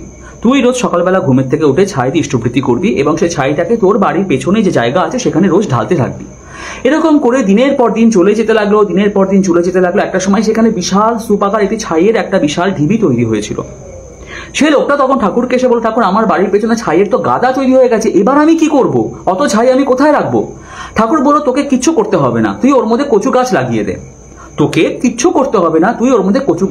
দে। সেই ভদ্রলোক কচু গাছ লাগালো এবং তার দারুণ কচুর ফলন হলো। সেই ভদ্রলোক তখন সেই কচুগুলো বিক্রি করে সে তখন তার নিজের জীবন চালাতে লাগলো। এবং সব থেকে বড় কথা হলো, পরবর্তীকালে শোনা গেছিল যে সেই ভক্ত সেখান থেকে তৈরি করে তার গাড়ি বাড়ি সমস্ত কিছু করে ফেলেছিল, তার অবস্থা ফিরে গেছিল ঠাকুরের এই পথ দেখানোর মাধ্যমে। এরপরেও যে সমস্ত মূর্খ সম্প্রদায়ের মানুষজন জিজ্ঞেস করে কেন আমরা অর্থ দিয়ে ইষ্টবৃত্তি করি, সেক্ষেত্রে তাদেরকে আর এর থেকে সিম্পলি করে বোঝানোর ক্ষমতা দাদা আমার নেই। বাদ বাকি আপনারা যা বোঝার বুঝে নিন, কিন্তু আমার যতটুকু ভাবে যা বলবার সেটুকু আমি বুঝিয়ে দিলাম। আমি এমনও গ্রামের লোককে চিনেছি যারা, আমি এর আগের দিনও বলেছিলাম, যে সমস্ত মানুষদের যাদের ধান চাষে জমি আছে, আপনারা জানেন গ্রামের লোকেদের কাছে অর্থ কতটা কষ্টের, তাদেরকে অর্থ ইনকাম করতে কষ্ট অনেক তাদেরকে করতে হয়। তারা ধান চাষ করে, সেগুলো বিক্রি করে অর্থ উপার্জন করে। তো আমি এমনও মানুষদেরকে দেখেছি যারা রোজ সকালবেলা ঘুমের থেকে উঠে একটু ধান দিয়ে ইষ্টবৃত্তি করে। আমি এমনও মানুষদের চিনি যারা ঘুমের থেকে উঠে গাছের পাতা দিয়ে, গাছের ফুল দিয়ে ইষ্টবৃত্তি করে এবং তারপরে তারা সারাদিন কাজকর্ম খেটে পয়সা রোজগার করে চেষ্টা করে ঠাকুরকে ভোগ দেওয়ার। কাজে এইগুলো এখন আপনাদের বোধে কতটুকু ঢুকেছে সেটুকু আমি জানি না। অ্যাজ সিম্পল অ্যাজ ওয়াটার করে আমি সেগুলো বোঝানোর চেষ্টা করলাম, বাদ বাকি ভাই আপনাদের দায়িত্ব। কোয়েশ্চেন নম্বর 14, 14 নম্বর প্রশ্ন হচ্ছে, প্রতিটি হিন্দু দেবদেবীর সামনে ফুল, বেল পাতা, বাতাসা, ফল ইত্যাদি থাকে, অনুকূল চক্রবর্তীর এবং তার বংশধরদের ছবির সামনে টাকার থালা থাকে কেন? আমি আবার রিপিট করছি, প্রতিটি হিন্দু দেবদেবীর সামনে ফুল, বেলপাতা, বাতাসা, ফল ইত্যাদি থাকে, অনুকূল চক্রবর্তী এবং তার বংশধরদের ছবির সামনে টাকার থালা থাকে কেন? বিভিন্ন রকম মন্দিরে গিয়ে আমরা যখনই কোনো মন্দিরে যাই, আমরা যখনই what kind of stupid question, মানে সত্যি এই সমস্ত প্রশ্নগুলো করবার সময় আপনাদের মাথা কোথায় ছিল? মানে কেন এই সমস্ত প্রশ্নগুলো করেছেন? মানে ওয়াই? এনিওয়ে, যে কোনো মন্দিরে গেলে আমি যেহেতু উত্তর দিতে বসেছি, আমাকে তো উত্তর দিতেই হবে। যে কোনো মন্দিরে গেলে, যে কোনো ধার্মিক সংগঠনে গেলে, যে কোনো ঠাকুরের দেবতার অনুষ্ঠানে গেলে আমরা সেখানে প্রণামী বাক্স বলে একটি বাক্স দেখি। যে কোনো ধার্মিক সংগঠনে গেলে, যে কোনো ধার্মিক মন্দিরে গেলে, ধার্মিক যে কোনো অনুষ্ঠানে গেলে সেখানে দেখি যে প্রণামী বাক্স রাখা হয়েছে, হুন্ডি রাখা হয়েছে। তিরুপতিতে হুন্ডি বলা হয়, তিরুপতিতে সেটাকে বলা হয় হুন্ডি। ডোনেশন বক্স বলে অনেক বক্স থাকে, প্রণামী বাক্স বলে থাকে। কিছু কিছু মন্দিরে যারা সেগুলো অ্যারেঞ্জ করতে পারে না সেখানে থালা রাখা হয়। আপনাদের এবার দায়িত্ব সহকারে ভারতের এই সমস্ত মন্দির থেকে সমস্ত ডোনেশন বক্স, হুন্ডি এবং থালা সরাতে হবে। কিভাবে সরাবেন সেটা কিন্তু ভাই আমরা জানি না। ভারতের শাস্ত্র, ভারতের অন্যান্য মন্দির যা করছে সৎসঙ্গ তার বিধি করছে না, যা তারা করছে সৎসঙ্গ তাই করছে। কাজে সেখান থেকে যদি আপনারা বন্ধ করে দিতে পারেন, অবশ্যই সৎসঙ্গ ঠাকুর পরিবারের সামনে থালা রেখে তাদেরকে প্রণামী দেওয়ার ব্যবস্থা তারাও বন্ধ করবে। কিভাবে আপনারা বন্ধ করবেন সেটা আপনাদের একান্তই ব্যক্তিগত দায়িত্ব। হিন্দুরা সাধারণত নিজের ইচ্ছায় দীক্ষা নিতে যান।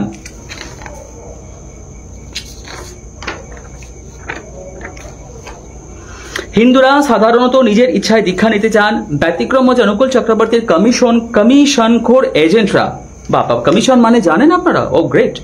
কমিশনখোর এজেন্টরা বাড়িতে বাড়িতে শিষ্য খোঁজার নামে মুরগি ধরতে যায়। অনুকূল চক্রবর্তী যদি এতই ক্ষমতা থাকে তাহলে আমাদের সকলকে তিনি তার সংস্পর্শে আনতে পারছেন না কেন?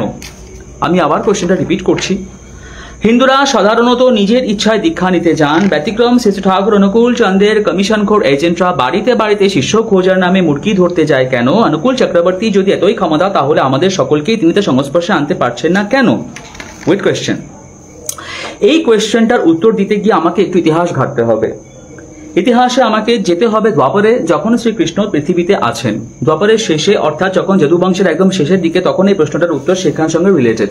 কেন, কিভাবে রিলেটেড আমি সেটা আপনাদেরকে বোঝাচ্ছি। আমি প্রথমেই বলছি, শ্রী শ্রী ঠাকুর অনুকূল চন্দ্র নতুন কিছু সৃষ্টি করে যাননি। উনি গীতাতে যা বলা, মহাভারতে যা বলা আছে, উনি সেটাকে প্র্যাকটিক্যালি মানুষের সামনে তুলে ধরতে চেয়েছেন। ইতিহাস বলছে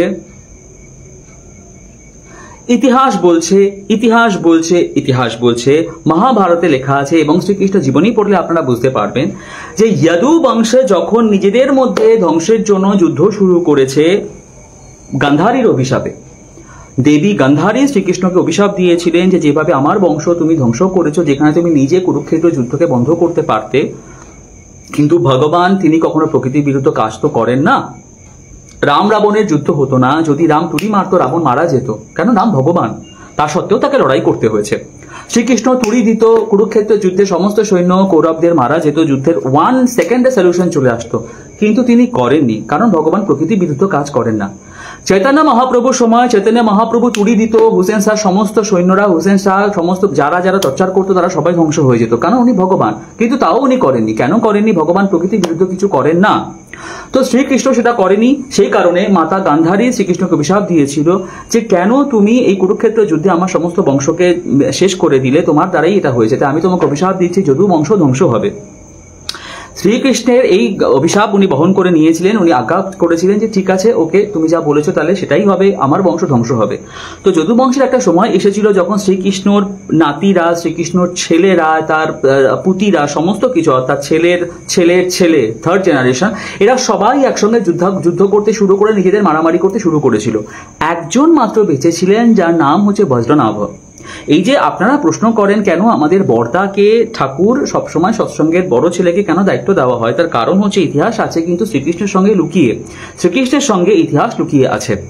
শ্রীকৃষ্ণের বিয়ে হয়েছিল 16,108 মহিষীর সঙ্গে, কিন্তু তার মেন পট্টা মহিষী যাকে বলা হয় সেটা ছিল 8 জন, যার প্রধান ছিলেন রূপকিনী, সত্যভামা ছিল দ্বিতীয়, তারপর নেত্রবৃন্দা, লক্ষ্মণা, জাম্ববতী, এরকম আরো কয়েকজন ছিলেন।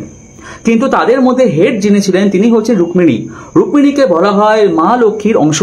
রুক্মিণীকে বলা হয় মা লক্ষ্মীর অংশে উনি জন্মগ্রহণ করেছিলেন। উনি ছিলেন হচ্ছে স্ত্রী অংশজাতা। আজকে লাইফটা একটু বড় হবে, কিন্তু আমার কিছু করবার নেই, কেন এই প্রশ্নগুলোর উত্তর বুঝিয়ে আমাকে মানুষকে দিতে হচ্ছে। রুক্মিণীকে বলা হতো স্ত্রী অংশজাতা। উনি ছিলেন মা লক্ষ্মীর অংশে উনি জন্মগ্রহণ করেছিলেন। সেখান থেকে দাঁড়িয়ে কৃষ্ণ এবং রুক্মিণীর যে সন্তান হয় তার নাম ছিল প্রদ্যুম্ন। প্রদ্যুম্নের যে সন্তান হয় তার নাম ছিল অনিরুদ্ধ। অনিরুদ্ধ ছিল শ্রীকৃষ্ণের নাতি। অনিরুদ্ধের যে সন্তান হয় তার নাম ছিল বজ্রনাভ। কাজে সেই হিসাবে দেখতে গেলে বজ্রনাভ হচ্ছে শ্রীকৃষ্ণ এবং তার প্রথম মহিষী রূপকিনীর বংশধর। শ্রীকৃষ্ণ এবং তার প্রথম মহিষী রূপকিনীর বংশধর ছিল বজ্রনাভ। শ্রীকৃষ্ণ যখন যদু বংশ যখন নিজেরা মারামারি করে ধ্বংস হচ্ছে, নিজেরা মারামারি করে যুদ্ধ করে যখন নিজেরাই ধ্বংস হয়ে যাচ্ছে, তখন একমাত্র তার মধ্যে বজ্রনাভ সার্ভাইভ করতে পেরেছিলেন। শ্রীকৃষ্ণ তখন বজ্রনাভকে বলেছিল, বজ্রনাভ তুমি এই পৃথিবীতে বেঁচে থাকবে এবং তোমার কাজ হবে নতুন করে যদু বংশকে আবার সৃষ্টি করা, এবং তোমাকে সাহায্য করবে পঞ্চপাণ্ডব। কিভাবে সাহায্য করবে? পঞ্চপাণ্ডব যখন মহাপ্রস্থানের পথে গিয়েছিল তখন ইন্দ্রপ্রস্থ তারা সঁপে গিয়েছিল বজ্রনাভকে। ইন্দ্রপ্রস্থ তারা সঁপে গিয়েছিল বজ্রনাভকে। শ্রীকৃষ্ণ বজ্রনাভকে বলে গিয়েছিলেন, বজ্রনাভ তোমাকে কিন্তু আমার প্রচার করতে হবে, তোমাকে ধর্ম প্রচার করতে হবে, তোমাকে যদুবংশ হিসেবে তুমিই বাঁচবে, তোমাকেই সেই প্রচারগুলো করতে হবে। এবং সেক্ষেত্রে বজ্রনাভ তার নিজের সমস্ত জীবন দিয়ে সেগুলো পালন করেছিলেন। ইন্দ্রপ্রস্থ যখন উনি পেয়ে যান, যখন পঞ্চপাণ্ডব ওনাকে ইন্দ্রপ্রস্থ দিয়ে দেয়, তারপর উনি সমস্ত ওনার যারা কর্মী যারা ছিল, সমস্ত মানুষ যারা ছিল, তাদের দিয়ে শ্রীকৃষ্ণের প্রচার উনি আরম্ভ করেন। সৎসঙ্গেতে আমাদের শ্রী শ্রী ঠাকুর আমাদের বর্দাকে সে দায়িত্ব দিয়ে গিয়েছিলেন যাতে বর্দা ঠাকুরের প্রচার করতে পারে এবং বংশধরদের প্রথমেই যাতে সেই অধিকার পায়, এটা শ্রী ঠাকুর সেই সিস্টেম করে দিয়ে গেছিলেন। কাজেই আপনাকে এবার বজ্রনাভকে ডেকে জিজ্ঞেস করতে হবে যে উনি কেন মুরগি ধরতেন। কাজেই সেখান থেকে যদি আপনি সে মুরগি ধরার টেকনিক বা মুরগি ধরার উত্তর পেয়ে যান, তাহলে নেক্সট টাইম কোনো সৎসঙ্গীকে আর সেটা জিজ্ঞেস করবেন না। সৎসঙ্গে যা হচ্ছে সমস্ত কিছু ইতিহাসের পুনরাবৃত্তি হচ্ছে। সৎসঙ্গে যা হচ্ছে, আমি আবারও বলছি, হিস্ট্রি রিপিটস বলে একটি কথা আছে, অর্থাৎ ইতিহাসের পুনরাবৃত্তি হয়। সৎসঙ্গে যা হচ্ছে ইতিহাসের পুনরাবৃত্তি হচ্ছে। ইতিহাসে কেন এই ঘটনা ঘটেছে সেটা এবার আপনাদের টাইম মেশিনে গিয়ে ইতিহাসে গিয়ে জানতে হবে। অনুকূল যদি ভগবান হবেন তো তার চিকিৎসার জন্য কোশ্চেন নাম্বার 18 18 নম্বর প্রশ্ন এসছে, অনুকূল যদি ভগবান হবেন তো তার চিকিৎসার জন্য অক্সিজেন ইত্যাদি কেন লেগেছিল, তার দেবশক্তি কেন কাজ করেনি? অনুকূল যদি ভগবান হবেন তো তার চিকিৎসার জন্য ইঞ্জেকশন অক্সিজেন ইত্যাদি কেন লেগেছিল, তার দেবশক্তি কেন কাজ করেনি? প্রথম কথা হচ্ছে শ্রীকৃষ্ণর পায়েও তীর লেগেছিল, তখনও তাকে সেইভাবেই দেহ রাখতে হয়েছিল, তাকেও কোনোভাবেই তখন তাকে বাঁচানো যায়নি। তখন কি এই ভারতবর্ষে কোনো রকম চিকিৎসা বিদ্যা ছিল না? তখন কি এই ভারতবর্ষে কোনো রকম চিকিৎসা বিদ্যা ছিল না? তো সত্ত্বেও তাকে বাঁচানো যায়নি কেন? কেন তার ট্রিটমেন্টের প্রয়োজন পড়েছিল? তিনি তো ছিলেন ভগবান। কেন তার সত্ত্বেও সামান্য একটি তীরে, যিনি সুদর্শন চক্র ধারণ করতে পারেন, যিনি তার বিশ্বরূপ দেখিয়েছেন, যিনি একটা কুরুক্ষেত্র যুদ্ধকে জয় করে দিলেন, একটা সামান্য ব্যাধের একটা তীরের আঘাতে কেন ওরকম একটা ভগবৎ সত্তা মানুষ উনি কেন দেহ রাখলেন? এই প্রশ্নের উত্তর যেদিনকে আপনি পেয়ে যাবেন সেদিন আপনি জেনে যাবেন কেন অনুকূল চক্রবর্তী ট্রিটমেন্টের জন্য অক্সিজেন এবং ওষুধের ব্যবস্থা করা হয়েছিল। ইষ্টবৃত্তির এক সেকেন্ড, এর পরেরটা দেখাতে গেলে কিছু ডকুমেন্ট আপনাদেরকে দেখাতে হবে। এর পরের যে প্রশ্নটা খুব ভালো একটি প্রশ্ন, যে প্রশ্নটা এর আগের আমি অবশ্য উত্তর দিয়েছি, কিন্তু আরো কিছু তথ্য আমি যেটা জোগাড় করেছি।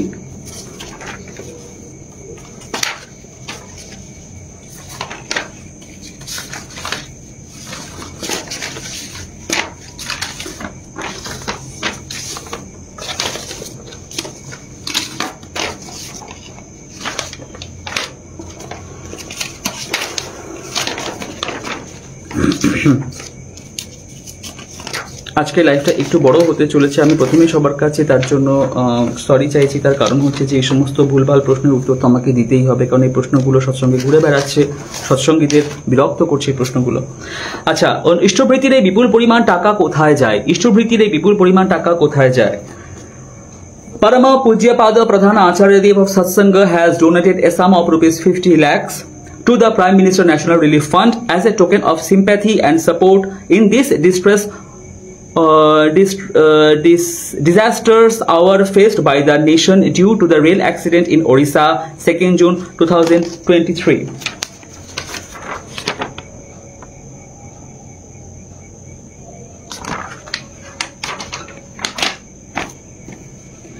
50 লাখ দেওয়া হয়েছিল চিফ মিনিস্টার ঠাকুর সুখবিন্দর সিং সুখু।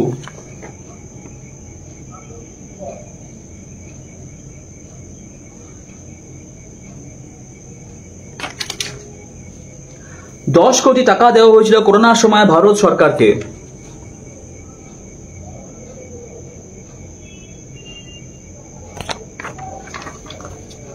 কাজে বুঝতে পারছেন ইষ্টবৃত্তি বিপুল পরিমাণ টাকা কোথায় কি খাতে ব্যয় হয়, এগুলো দেখবার কোনো প্রয়োজন নেই। কিন্তু যদি আপনাদের তাও মনে হয় গুগলে সার্চ করে দেখে নেবেন।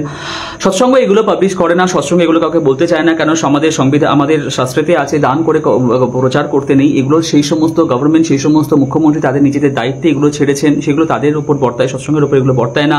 অনেক কষ্ট করে খুঁজে খুঁজে এই সমস্ত ডকুমেন্ট আমাকে বার করতে হয়েছে। আরেকটা যেটা প্রশ্ন হচ্ছে সেটা হচ্ছে শ্রী ঠাকুর অনুকূল চন্দ্রের এগেন্স্ট নাকি কেস করা হয়েছিল পাবনাতে, কেন তাকে কোর্টে দাঁড়াতে হয়েছিল এবং কেন তাকে জেরাবাদ করা হয়েছিল, একটা খুব প্রশ্ন ঘুরে বেড়ায় এবং সেটা এই প্রশ্নগুলোর মধ্যেই আছে, কোথাও হয়তো আছে, সেটা আমি তার উত্তরটা আমি দিচ্ছি। এক সেকেন্ড। ইয়েস,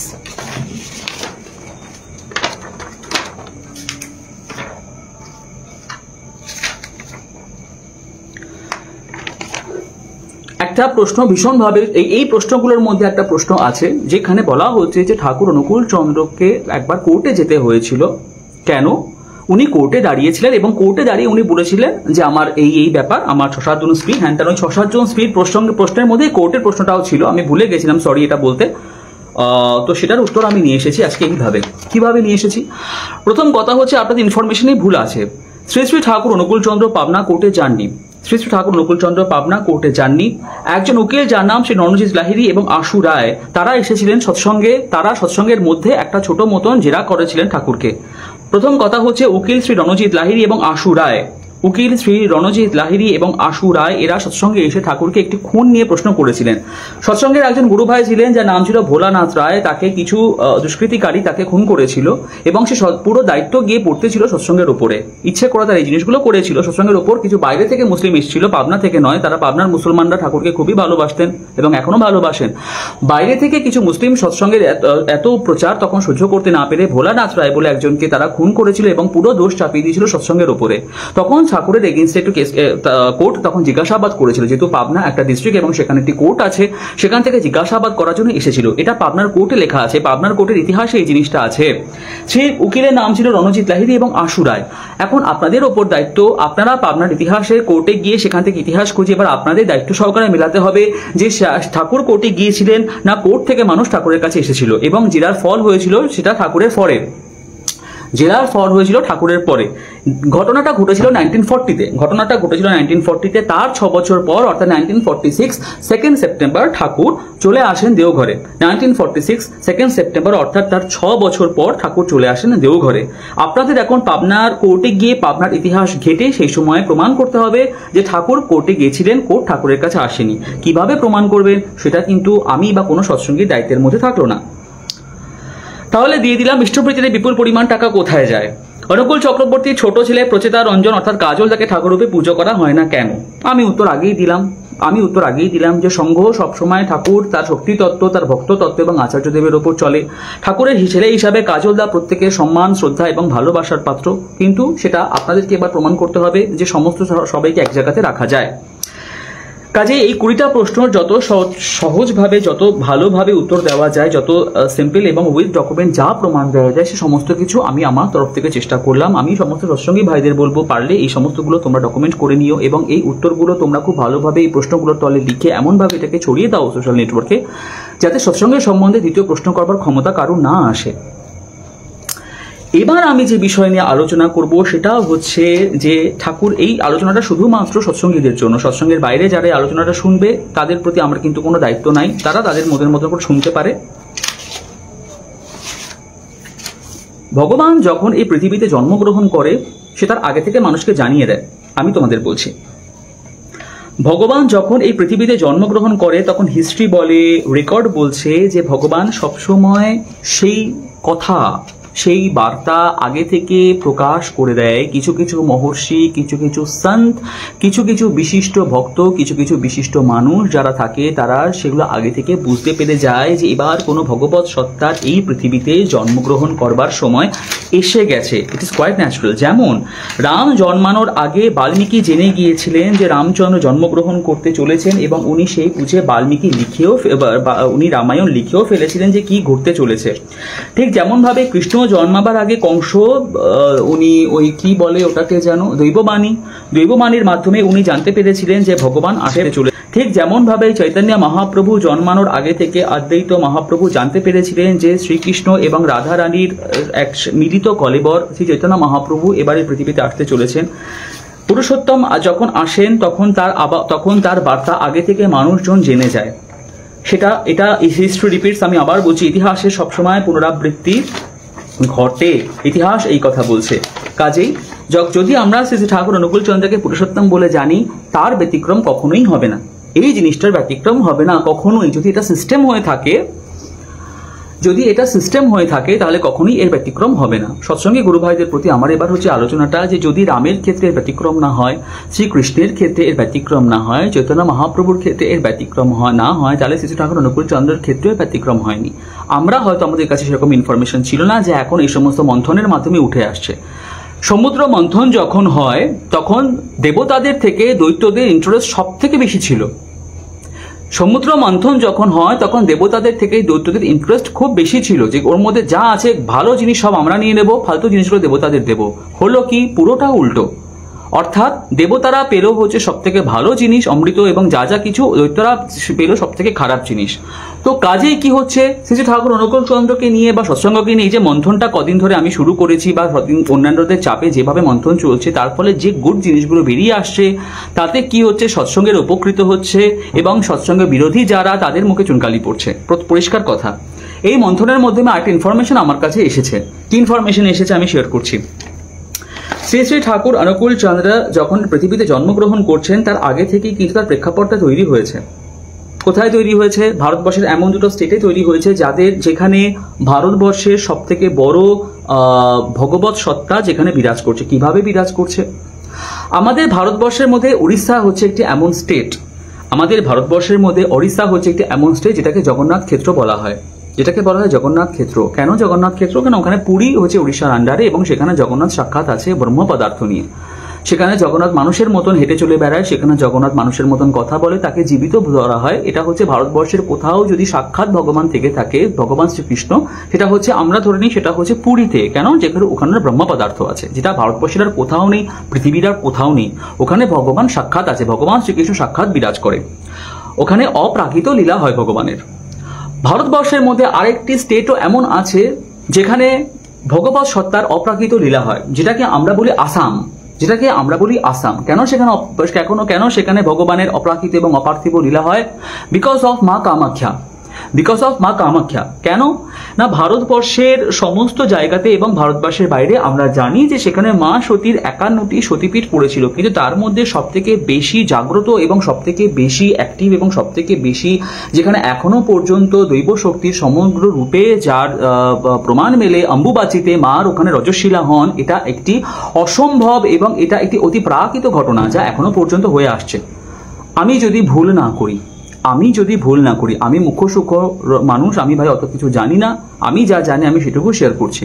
কাজে ভারতবর্ষের মধ্যে দুটো এমন প্রধান ক্ষেত্র যেখানে ভগবৎ সত্তার বিরাজ করছেন। প্রথম হচ্ছে ওড়িশা, পুরী, যেখানে জগন্নাথ আছেন সাক্ষাৎ, এবং দ্বিতীয় হচ্ছে মা কামাখ্যা, যেখানে মা এখনো অম্বুবাচিতে রজস্বীলা হন, তার প্রমাণ হয়। কাজে এই দুটো জায়গার মতন এরকম প্রমাণ ভারতবর্ষের আর কোনো মন্দিরে, ভারতবর্ষের আর কোনো ক্ষেত্রে দেখতে পাওয়া যায় না। শ্রী শ্রী ঠাকুর অনুকূল চন্দ্র যখন এই পৃথিবীতে আসবেন তার আগে থেকে এই দুটো স্টেটে তার প্রেক্ষাপট তৈরি হয়েছে। কিভাবে তৈরি হয়েছে এর একটা প্রমাণ আমি দিয়েছিলাম, যেটা উড়িষ্যার পঞ্চতত্ত্ব যাকে বলা হয়। তার মধ্যে এক তত্ত্ব ছিলেন স্বামী অচ্যুতানন্দ, যিনি ঠাকুরের জন্মের 500 বছর আগে লিখে গিয়েছিলেন যে এই ভারতবর্ষে একজন পুরুষোত্তম নতুন যুগ পুরুষ জন্মগ্রহণ করতে চলেছেন, ভগবৎ সত্তা জন্মগ্রহণ করতে চলেছেন। তা উনি তার নিজের পঙ্ক্তির মধ্যে লিখে গেছিলেন এবং তিনি সৎসঙ্গে নামও বলে গেছিলেন যে সৎসঙ্গ বলে একটি প্রতিষ্ঠান উনি তৈরি করবেন, যেখানে দেশ বিদেশের বহু ভক্ত আসবে। এটি ভিডিও আমি শেয়ার করেছিলাম উড়িয়া গানের হবে, এবং আমি তখন আকাশপথে উনার সেই সমস্ত লীলা প্রত্যক্ষ করব। এটা উড়িয়াদের মধ্যে বহুল প্রচলিত একটি গীত, যে কারণে আমি গতকাল দেওঘরের এক গুরু ভাইকে জিজ্ঞাসা করলাম যে ভারতবর্ষের সব থেকে বেশি সৎসঙ্গীর সংখ্যা কোথায় এবং ভারতবর্ষের সব থেকে বেশি সৎসঙ্গের কাজ কোথায় হচ্ছে। দুটো স্টেটের নাম উনি সবার আগে বললেন। প্রথম বলেন ওড়িশা, দ্বিতীয় বলেন আসাম। কেন বললেন? ভিতটা আজ থেকে ঠাকুরের জন্মের 300-400 বছর আগেই তৈরি হয়েছে। কিভাবে সেটা একটু আমি ছোট করে আপনাদের সঙ্গে শেয়ার করতে চলেছি। 3 নম্বর উনি বলেন হিমাচল প্রদেশ, ওয়েস্ট বেঙ্গল তো সবসময় কাজ হচ্ছেই। তার প্রেক্ষাপট রচনা হয়েছিল, সেটা হচ্ছে উড়িষ্যার অচ্যুতানন্দ। উনি ঠাকুরের জন্মের 500 বছর আগেই জেনে গিয়েছিলেন এই কথা, এবং উনি লিখেও গিয়েছিলেন। এবং সেটার যে পুঁথি, সেই পুঁথি দেখে এখনো গান করা হয়, এখনো সেই কীর্তন গাওয়া হয়, যেটার ভিডিও আমি শেয়ার করেছি। ওটা নিয়ে আমার বিশেষ কিছু বলবার নেই, যাদের বিশ্বাস হয় বা না হয় তারা ভাই ভিডিওটা গিয়ে দেখে নিও। আসাম থেকে কিছু গুরু ভাই কিছু ইনফরমেশন আমার সঙ্গে শেয়ার করেছে, যেটা কটা সৎসঙ্গী জানে সেটা আমি জানি না, এবং এগুলো আমি চাইছি যথাসম্ভব তোমরা শেয়ার করো, যাতে এই সমস্ত ভালো ভালো ইনফরমেশনগুলো মানুষের কাছে পৌঁছে যায়, যাতে প্রুফ করতে সুবিধা হয় আমাদের। এর শাস্ত্রীয় ব্যাখ্যা কি? পুরুষোত্তম আসবেন, তার শাস্ত্রীয় ব্যাখ্যা কি হয়েছিল? আসামের একজন গুরু, আসামের জাতীয় গুরু যাকে বলা হয় তার নাম ছিল শঙ্করদেব। আসামের জাতীয় গুরু তার নাম হচ্ছে শঙ্করদেব। তোমরা গুগল করলে দেখতে পারবে যে আসামের জাতীয় গুরুর নাম হচ্ছে শঙ্করদেব। আসামের জাতীয় গুরুর নাম হচ্ছে শঙ্করদেব। শঙ্করদেবের একটি ভক্ত ছিলেন যার নাম ছিল মাধবদেব। শঙ্করদেবের একজন ভক্ত ছিল যার নাম ছিল মাধবদেব। শঙ্করদেব আর মাধবদেবের কিছু কথোপকথন, যা আজ ঠাকুরের জন্মের 400 বছর আগে বা এরকম সময় লেখা হয়েছিল, যার নাম হচ্ছে অমূল্য রত্ন। অমূল্য রত্ন নামক এই বইটা তোমরা গুগলে সার্চ করলে পাবে। তোমরা এর পিডিএফও পেয়ে যাবে, সমস্ত কিছু পেয়ে যাবে, এবং এটা ভীষণ ইজিলি অ্যাভেলেবেল। সেখানে মাধবদেব এবং শঙ্করদেবের কিছু কথোপকথন আছে। যেমন গীতাতে শ্রীকৃষ্ণ আর অর্জুনের কথোপকথন আছে, তেমন ওই অমূল্য রতন বইটাতে মাধবদেব এবং শঙ্করদেবের কিছু কথোপকথন আছে। কথোপকথনের কিছু বিশেষ জায়গাগুলো আমি যেটা তুলে ধরছি, সেটা তোমরা আসামি ভাষায় লেখা, কিন্তু আসাম ভাষাটা সেটাকে বাংলায় ডাব করা যায় অতি সহজে। ডাবিং করলে যার মানে হয়, সেখানে উনি বলছেন,